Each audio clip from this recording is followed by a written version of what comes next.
Welcome, and we're starting, of course, a new parsha. This parsha always occurs during Hanukkah, by the way, Miketz. The calendar is set up so that Miketz always occurs on Hanukkah, the Shabbat of Hanukkah. Baruch atah Adonai Eloheinu melech haolam asher kitshanu b'mitzvotav v'tzivanu la'asok b'divrei Torah. Amen. And this is where we left off last year.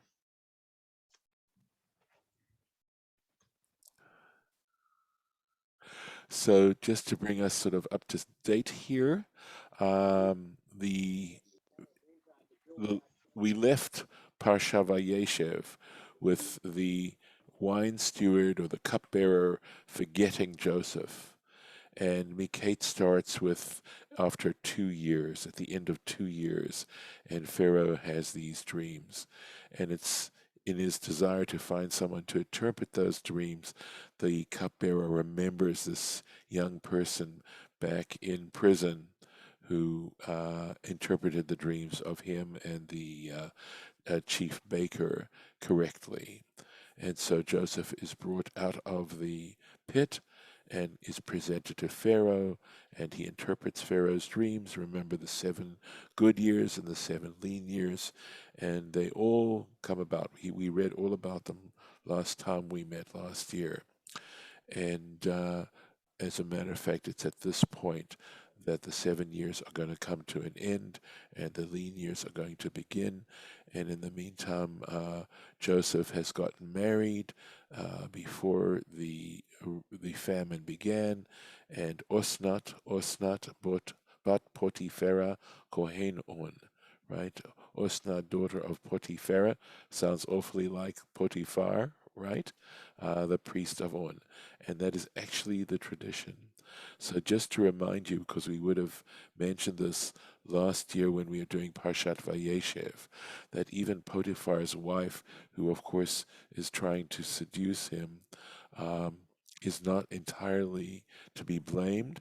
That she had this prophecy that she was going to be married, or at least her family was going to be connected to Joseph, and it was actually about her daughter and not about herself.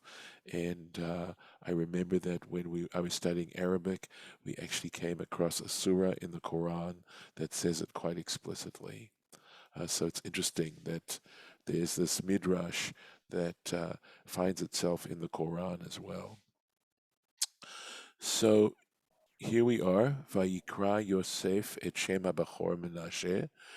Joseph called the name of his firstborn Menashe, Ki Nashani Elokim et Kol Amali, for Hashem, or rather God, has caused me to forget all my burden, Ve'et Kol Beit Abba, and my paternal home.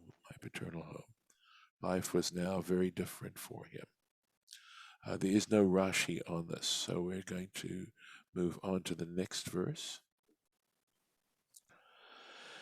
Ve'et Shem Hasheni Kara Ephraim, and the name of the second one he called Ephraim, Ki Hifrani Elohim Be'eretz Oni, for Elohim has made me fruitful in the land of my impoverishment. So that could mean children, that was the last thing he thought he was going to be able to enjoy. It could mean fruitful in other kinds of ways as well. So we don't have Rashi until verse 55. So we'll keep going. Vatichlena Sheva Shnei Hasava. So the 7 years of plenty came to an end. Asher Haya Be'eretz Mitzrayim, which was in the land of Egypt. But so I imagine that this second half of the verse is emphasizing the fact that Egypt was particularly fertile during these 7 years, as opposed to the rest of the Middle East in the surrounding areas. Vatechilena Sheva Shnei Hara'av Lavor, and the 7 years of famine, of hunger, started to come. ka'asher amar Yosef, just as Joseph had said. Vahirav b'chol ha'aratzot, and there was a famine amongst all the lands, b'chol eretz Mitzrayim, but in the land of Egypt, in the entire land of Egypt, haya lachem, there was food.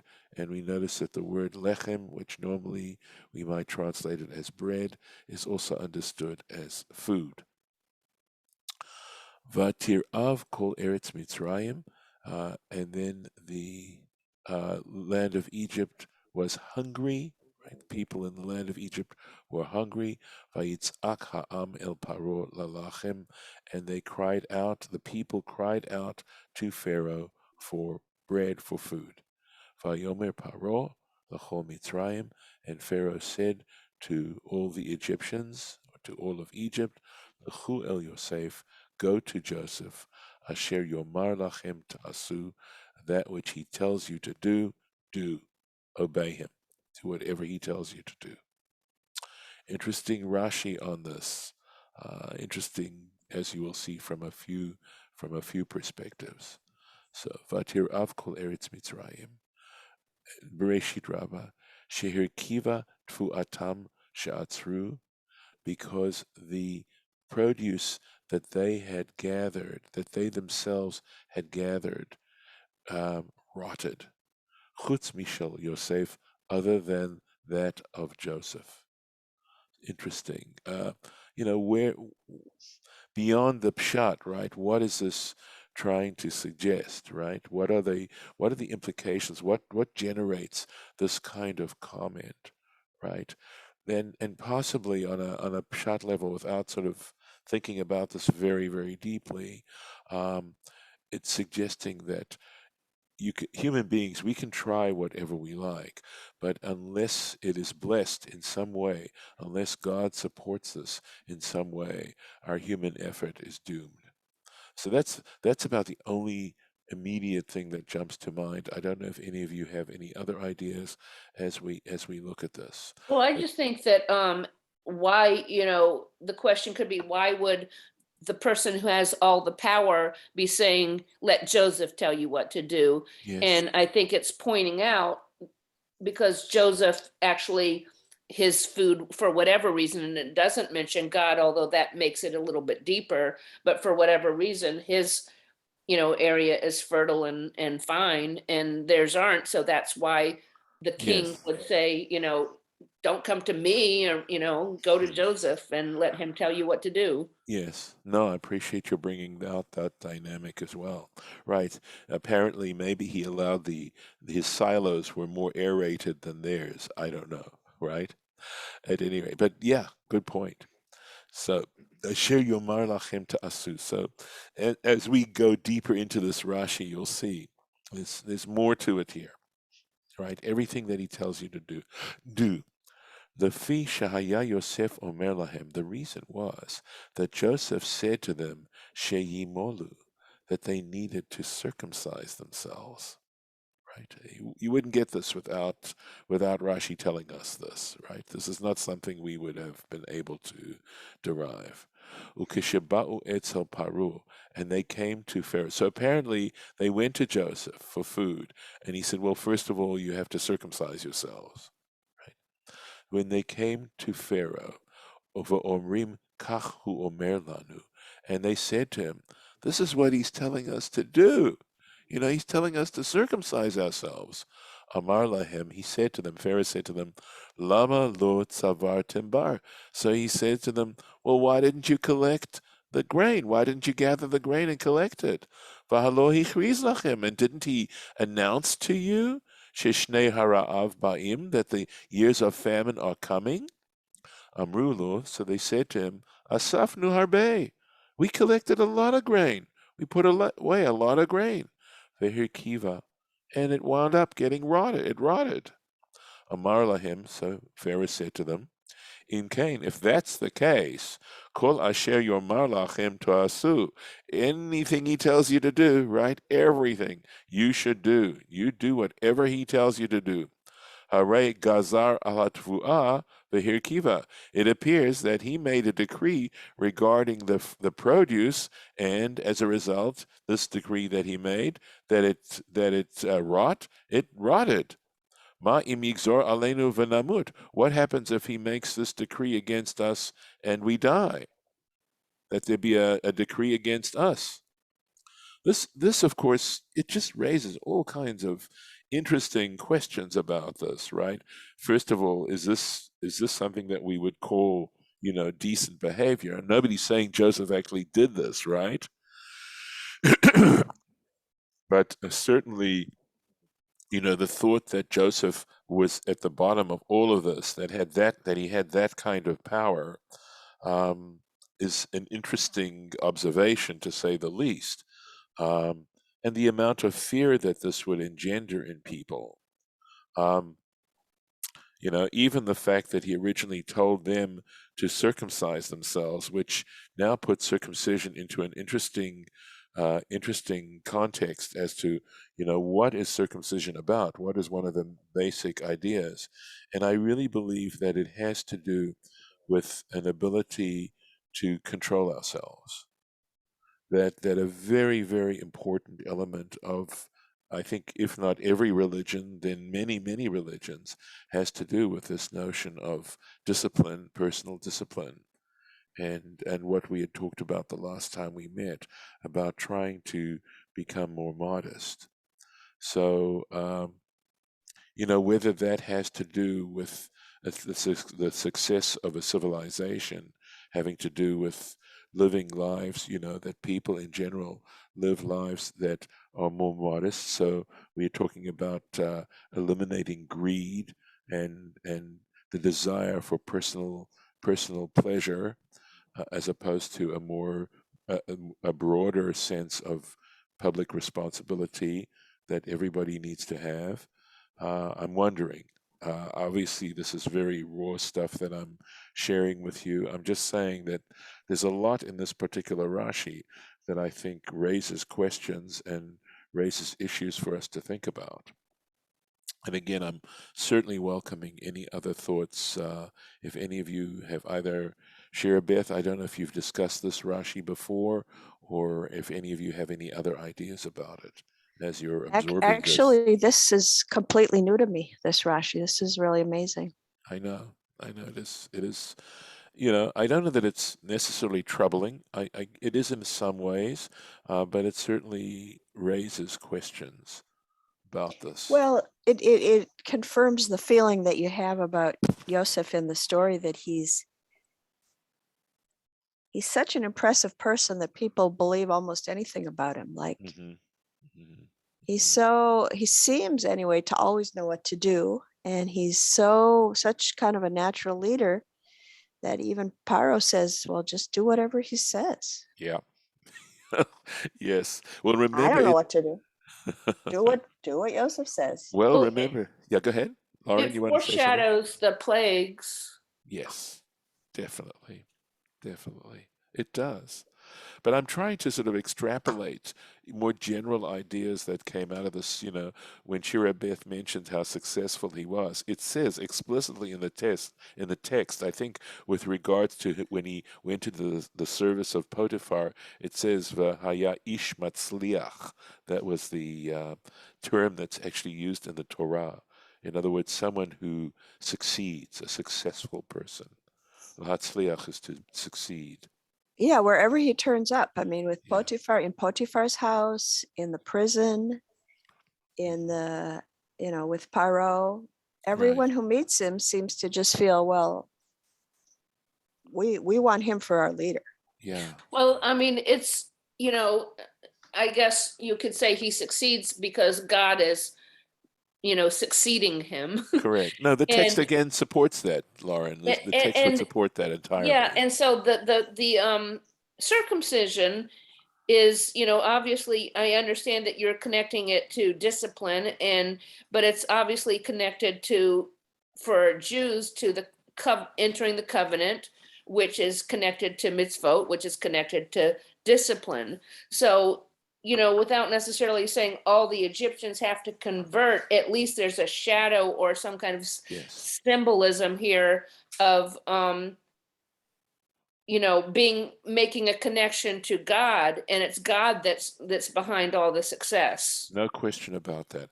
I want to say something else about circumcision that, and I realize it's not something people, moderns, would take very seriously, but I believe that the idea of circumcision actually is connected to immortality.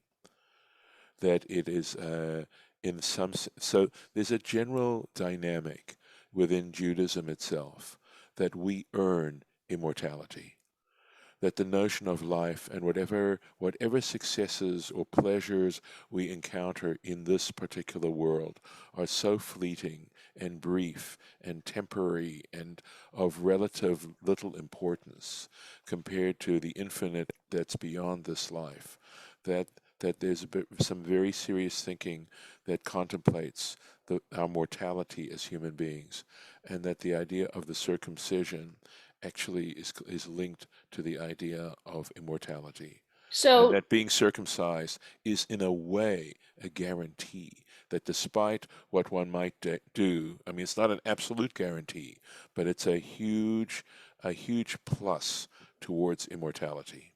Yeah, go ahead, so Lauren. so does that mean women are automatically getting eternal Yes. lives, or they don't get eternal lives? No, it's a very good question. As I was saying this, I realized, that raises that question. So that, of course, is discussed. I mean, it's an important issue. And the answer is that women are considered to be, in that sense, circumcised already. So And like the fact that women are technically exempt according yes, to some traditions from most of the mitzvot, um, and that, that they are, and the mitzvot also are related to immortality, and the hmm covenant and hmm the circumcision, all that is related to immortality. But women also, on a parallel kind of plane, are passing on, helping continue the families and the communities and their, and Judaism. no question about it. I didn't want to interrupt you, but Yeah. my understanding is this. Remember, I've always said circumstances alter cases, right? Big, very important sampler. The issue is that there's an understanding that the responsibility of women in raising the children and in making sure that the children are cared for, and the family as well. It's not just children. There were responsibilities. I think there's a different attitude to the yin yang issue, that perhaps than we look at it nowadays, and that, superficially it looks as if women have a lesser of a status, within traditional Judaism. I don't, I don't want to try and argue that out too much, but on the other hand, I think that there's this sense, they talk. Let me go away from the women issue for a moment, and they talk about Issachar and Zebulun. Issachar were a tribe of scholars. Zebulun were a tribe of traders, right? They traded. But when they traded, they made it possible for Issachar to study. And as a result, Zebulun is given as much, at least as much, credit and benefit from the enterprise.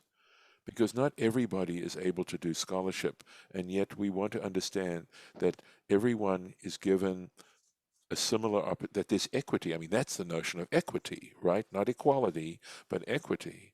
And so likewise, if a woman fulfilled her responsibilities, which admittedly were a little more clearly defined back then, or appear to be more clearly defined back then, she would gain whatever her husband, whatever husband on the one level was gaining, she would absolutely be considered to be the foundation of all that as well, and would consequently, you know, reap whatever benefits. That it was a team effort, right? And there was a necessity and for that team effort, for for the whole thing, for the whole enterprise to survive. I mean, I don't know how satisfying you feel this explanation is, but I really believe that's at the bottom of it all. There's no question that women were to be, they weren't supposed to be circumcised. I know there's a practice of it, and it's, it's horrendous. At least my sense, of course, is that it is. Only males were circumcised. But that didn't mean, I mean, women, there's a whole question of whether a woman can be a mohel, right? If she can practice circumcision. And I believe that, okay, so that's based on a statement where it's all discussed with Abraham, where God tells Abraham to circumcise himself and the members of his household. And so the question, and the language there is that only one who is circumcised can perform circumcisions. And the question then becomes, well, how does that affect women? And my understanding is, and again, this is from memory, I'd want to go back and actually check the text, is that women actually, from a legal standpoint, are considered, it's okay for a woman to perform circumcisions, and that the reason why women don't perform circumcisions has more to do with modesty and the role of women and stuff like that, and has nothing to do with that particular halacha. So hopefully I am Yeah, it's correct in not my clear to memory. me. Yeah, go It's ahead. not clear to me still why there would be this idea that Yosef would want to make sure the Egyptians circumcise themselves. Yes, it's a Non-Jews don't have to do it. no, they're not given this gift necessarily. And it's possible that here is Joseph. I was thinking that as well, Shira Beth, and the idea that I have is Joseph already has the role of saving all these lives. And perhaps what this is saying, right, and fascinating, is that not only was he trying to save them from a mortal, death, but also from a death regarding immortality, that he had such a desire to to make it possible for them to live not only in this world but in the next world as well. Now, of course, it would be wonderful if I found, someone who I could consider to be an authority. So for example, if something like that were to be found either in the Gemara or one of the commentators of the Gemara to support that idea, that would be pretty cool. But that was the thought that occurred to me, in thinking about the question you just raised, that it's so consistent with Joseph's desire, deep, deep desire to see human beings, achieve immortality, and in this But case, the without Egyptians. the mitzvot and only with the circumcision, that is enough to grant immortality? That's a good question, Lauren. It puts one in a very deep state of that possibility of that attainment. It is considered to remember it's an ot brit. It itself is a sign of a covenant, and it's a big thing. It's a really big thing, and performing it, Abraham performing it. Remember, his name gets changed. He now has children. He now, Abraham only has Isaac after he is circumcised, right? There's Yeah. from what I remember, there's a long version and elaborated and changed version of the story of Joseph in the Quran. Yes. So maybe it's in there. Maybe there's something about it in there. Well, we know that, right, Ishmael had to perform circumcision as well. He was 13 years old. I don't know if that is still the case with practicing Muslims. That's pretty awesome, an awesome kind of consideration for a 13-year-old to perform circumcision. But regardless, I know that the Muslims do practice circumcision. So again, we don't tend to focus on the symbolic meaning of it or take that symbolism, either even aware of it or even to take such things seriously. We don't look deeper at these kinds of things, and that's why one of the reasons why I found this particular comment on Rashi so fascinating. That he would have had, assuming that I'm correct in what I'm inferring from the fact that he asked the Egyptians to be circumcised. But here, and contrasted to what Shimon and Levi did with the people of Shechem, right, where they used it as you know, as an excuse to gain power. And I don't feel that's necessarily Joseph's motivation here, given the fact that he brought such life to people. He made it. It was an incredible act on his part. But maybe they didn't obey him and because the plagues happened later. Well, at this particular point, initially they didn't. They didn't want to do anything, right? That's why they came and complained to Pharaoh. And Pharaoh said, listen, if he tells you to go get circumcised, at least that's the way I'm understanding this Rashi, right? You better go get circumcised. You do whatever he tells you to do. It's only later on. Remember, the whole thing with Exodus, that whole narrative starts off with a Pharaoh who forgot about Joseph, who no longer appreciated and just basically acted as if he never existed. That's how that whole narrative begins. Right. By the way, there's also commentary there that questions as to whether or not it was an actual new Pharaoh, or it was an older Pharaoh who simply decided it wasn't worth, you know, paying attention anymore. It was that Pharaoh had a "What have you done for me lately" attitude. We'll take one more verse and see what we can do here. We But may have to by the stop way, early. Yeah, go ahead. yeah, just a quick thought on this. Also, is it also possible that, as you pointed out already, that the circumcision may be used as kind of a gateway for immortality?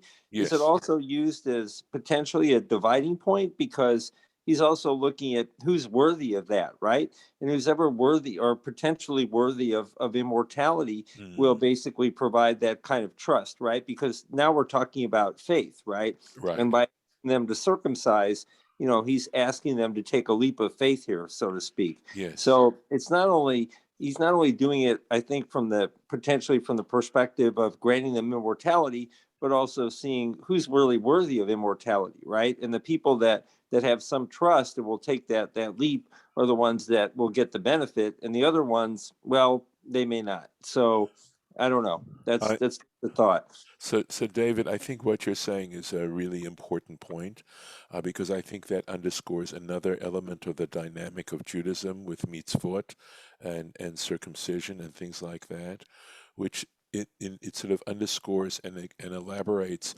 on the dynamic that I mentioned about the fact that in Judaism you earn your immortality. Mm-hmm. That in Yep.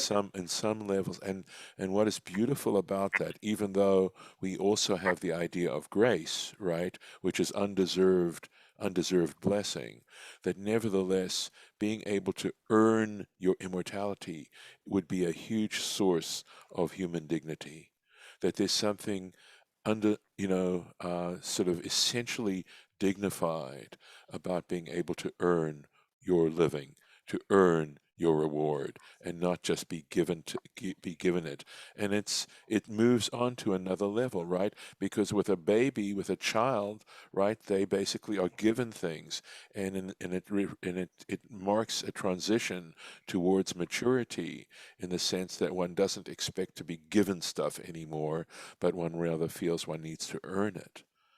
And so Well, there's something very profound about this whole system. yeah, like I was thinking, as he was talking also, that Joseph gave them an opportunity just for one mitzvah.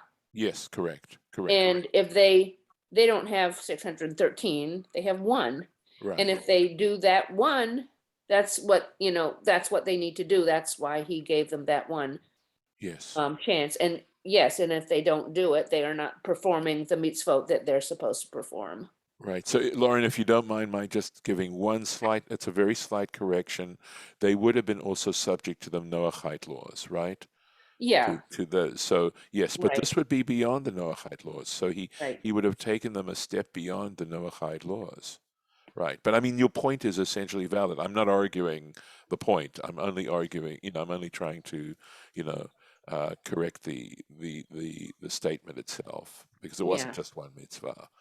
Right. I Well, think this, no, go but ahead. what I said was Yeah. Joseph gave them Right. one mitzvah. Right. Yes, the Noahide laws are there for them also. I don't know Right. how they know about it or who gives it to them, but it wasn't Joseph. Joseph Right. just gave Right. them the. No, and that's a good point too. Absolutely. Right. Right.